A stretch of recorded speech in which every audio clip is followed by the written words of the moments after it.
कभी माफियाओं को मिट्टी में मिलाने की चेतावनी। जिस अतीक अहमद के खिलाफ पीड़ित परिवारों ने मुकदमा दर्ज कराया उसके परिवार के खिलाफ, इस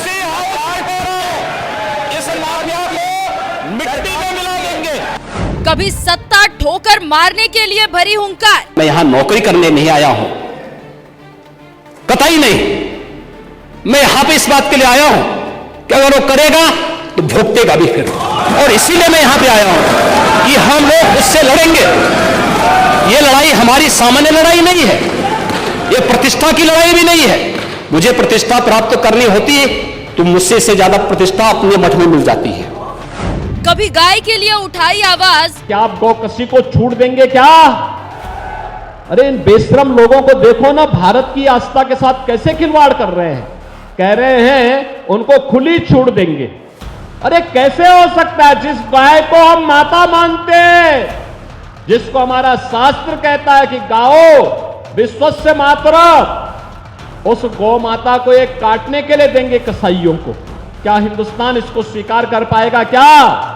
तो कभी गुंडों को जहन्नुम पहुंचाने की धमकी। जितने दंगाई थे, जितने बड़े बड़े माफिया कांग्रेस ने और समाजवादी पार्टी ने वहां पाले हुए थे, इन सब की हमने राम नाम सत्य है की यात्रा भी निकाल दी। कोई माए के लाल बाल बांका नहीं कर सकता है। उत्तर प्रदेश की सत्ता संभाल रहे योगी आदित्यनाथ के इन सख्त तेवर और कड़क मिजाज से तो पूरा देश वाकिफ है, लेकिन बात जब तीर्थराज प्रयागराज में संगम की डुबकी लगाने की आती है तो यही योगी किसी बच्चे की तरह मां गंगा की गोद में अटखेलियां करते नजर आते हैं।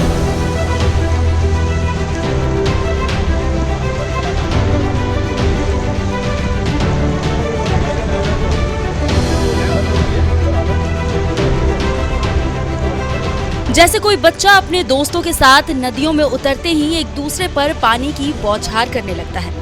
संगम में कुछ ऐसा ही रूप कड़क मिजाज वाले योगी आदित्यनाथ का भी देखने को मिला जब वो 22 जनवरी को अपने मंत्रियों के साथ संगम में डुबकी लगाने पहुंचे।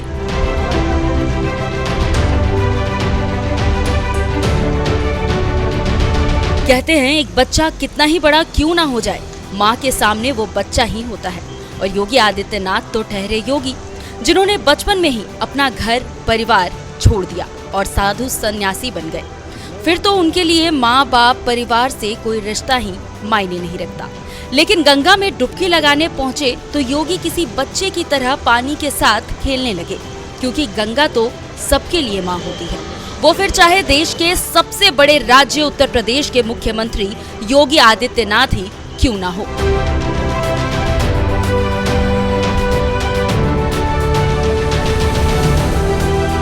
मां गंगा की गोद में किसी बच्चे की तरह खेलते हुए सीएम योगी का ये बाल रूप देखकर देश की एक बड़ी पत्रकार ने लिखा, योगी आदित्यनाथ हमेशा सख्त छवि में दिखते हैं, लेकिन मां गंगा की गोद में पहुंचते ही बाबा का बालक रूप जाग गया। महाकुंभ में स्नान के लिए सीएम योगी के साथ उनकी पूरी कैबिनेट पहुंची। कुंभ की खुशी हर एक के चेहरे पर साफ झलक रही थी। जय हो गंगा मैया। एक और पत्रकार सुधीर मिश्रा ने संगम से आई वीडियो पर लिखा, बस इसी एकता ने विपक्ष की नींद हराम कर रखा है, हर हर महादेव। एक सोशल मीडिया हैंडल से लिखा गया, एक समय यूपी सिर्फ ताजमहल और सैफई के नाच के लिए जाना जाता था, लेकिन अब राम मंदिर और महाकुंभ के लिए जाना जाता है। धन्यवाद योगी जी। पूर्व IAS अफसर सूर्य प्रताप सिंह ने लिखा, महाकुंभ में जातियों की महाआहुति। योगी के साथ मौर्य, राजभर, निषाद, सचान, सैनी, कश्यप, पटेल, कौरी, खटीक, वाल्मीकि सभी ने लगाई डुबकी। सनातन एकता का बिगुल बज रहा है कुंभ में। योगी आदित्यनाथ बने निमित्त। तो वहीं खुद सीएम योगी ने संगम में डुबकी लगाने के बाद गंगा, यमुना, सरस्वती को मां के रूप में संबोधित करते हुए सोशल मीडिया पर पोस्ट करते हुए लिखा, एकता, समता और समरसता के महासमागम, भारतीयता और मानवता के महोत्सव महाकुंभ 2025 प्रयागराज में आज अपने मंत्रिमंडल के माननीय सदस्यों के साथ पवित्र त्रिवेणी संगम में पावन स्नान का सौभाग्य प्राप्त हुआ। मां गंगा, मां यमुना और मां सरस्वती सभी का कल्याण करे।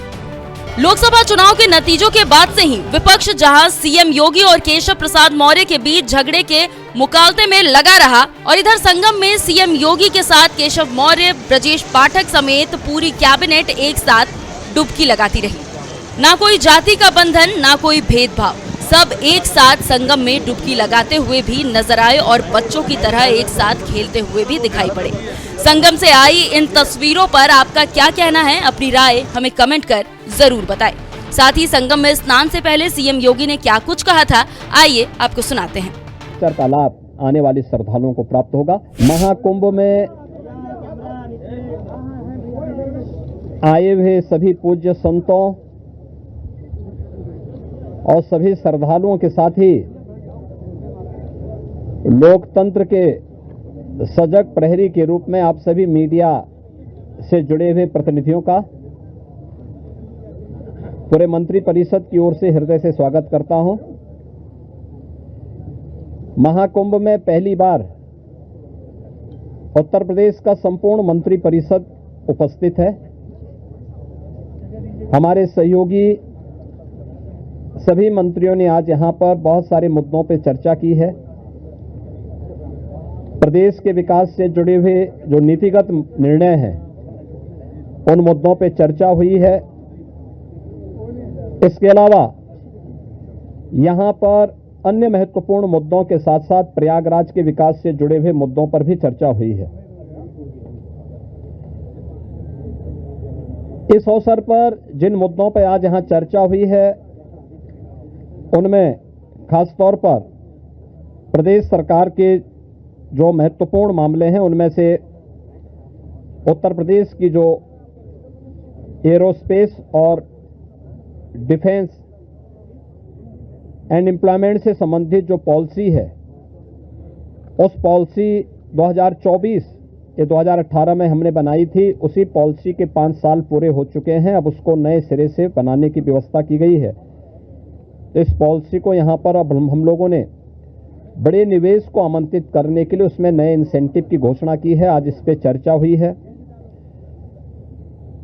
एफडीआई के अंतर्गत और फॉर्च्यून 500 में जो निवेश प्रदेश में हुआ है उस निवेश के अंतर्गत इंसेंटिव वितरण करने की व्यवस्था और उसको उतनी प्रतिपूर्ति शासन यूपी सीडा को कर रहा है और सीडा ने यूपी सीडा उसके माध्यम से करेगा। कुछ नए निवेश के प्रस्ताव यहां पर आए हैं जिन्हें लेटर ऑफ इंटेंट यहां पे आज जारी हो रहे हैं।